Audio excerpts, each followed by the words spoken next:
Phil has just been showing me some of the treasures from his library.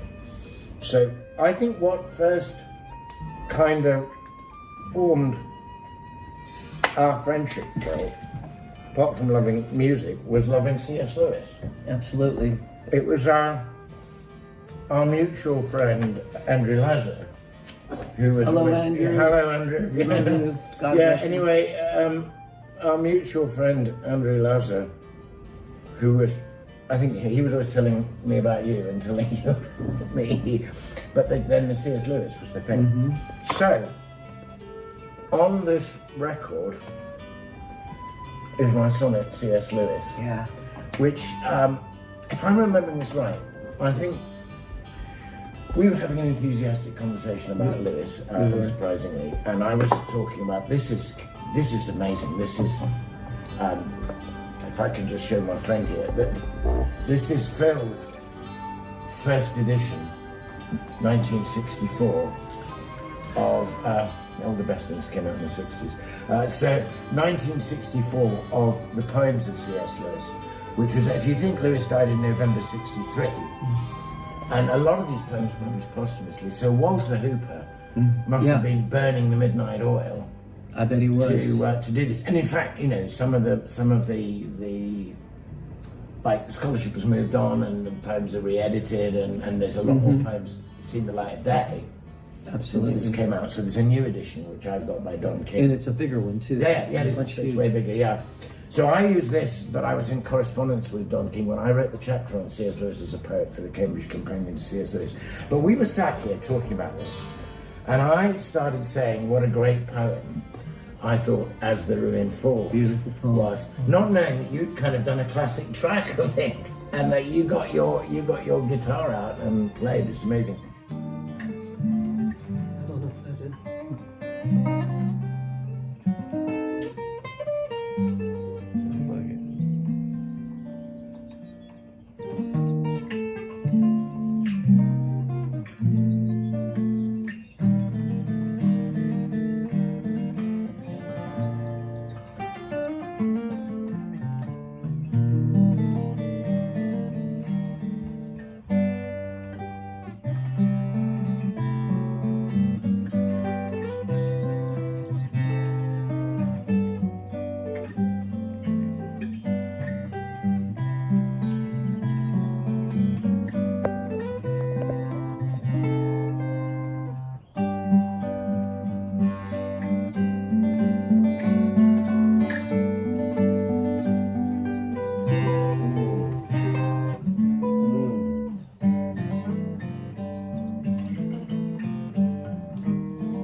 All this is flashy rhetoric about loving you.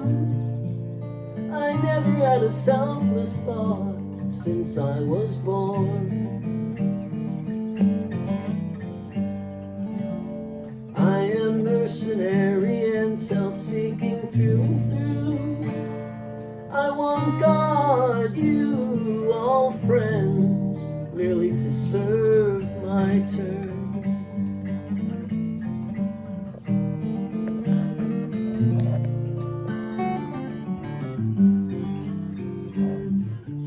Peace, reassurance, pleasure are the goals I seek.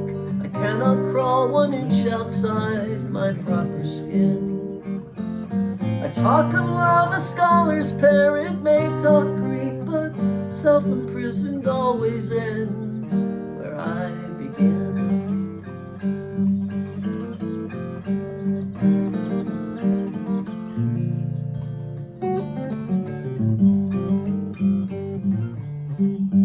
Then where to go? Only that now you have taught me, but how late my lack, I see the chasm.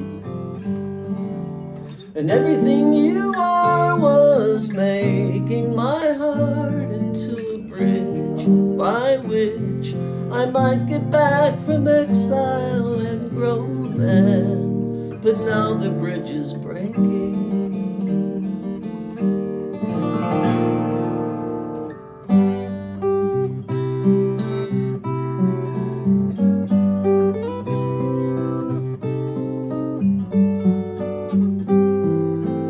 This I bless you as the ruins fall. The pains you give me are more precious than all other gains.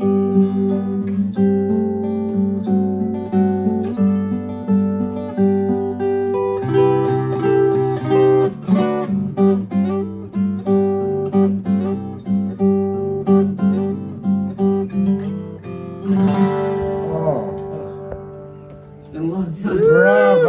Yes. That was magnificent. I think that is almost Lewis's finest poem. I mean, there's so much good in that. But I'll tell you one thing that I think is extraordinary about that poem. That it's almost at the heart of what poetry does.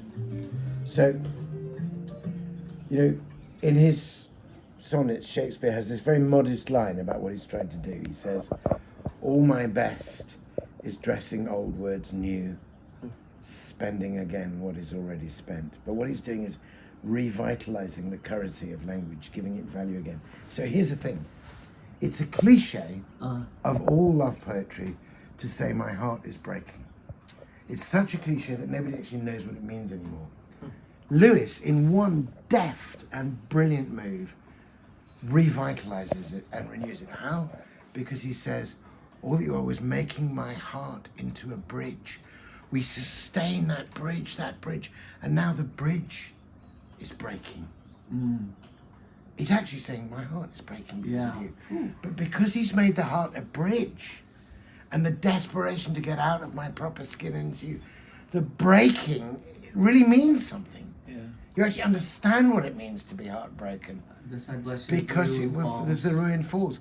And it's because he's taken the kind of, I mean, cliches, as I've been, Christopher Hicks used to say, a cliche is dead language that won't lie down. You know, it's kind of, but the word cliche originally comes from French, and it was when the typesetters, in the days when you didn't have computer, you know, you had to have movable type, and cliche was the word they used for clenching things together. And the French, typesetters got to know that certain tedious writers used the same phrases over again. So they pre-assembled them, and they were called cliches, because they knew some guy's going to say at the end of the day, or in the final analysis, and they just had that ready to drop in. Cliches. My heart is breaking is a cliche, but all you are is making my heart into a bridge. And then he's got heart, and he does this whole other thing before he gets to breaking. Now the bridge is breaking. It totally rediscovers what it means to say my heart is breaking. Maybe we can have a couple of poems before our friend has to go.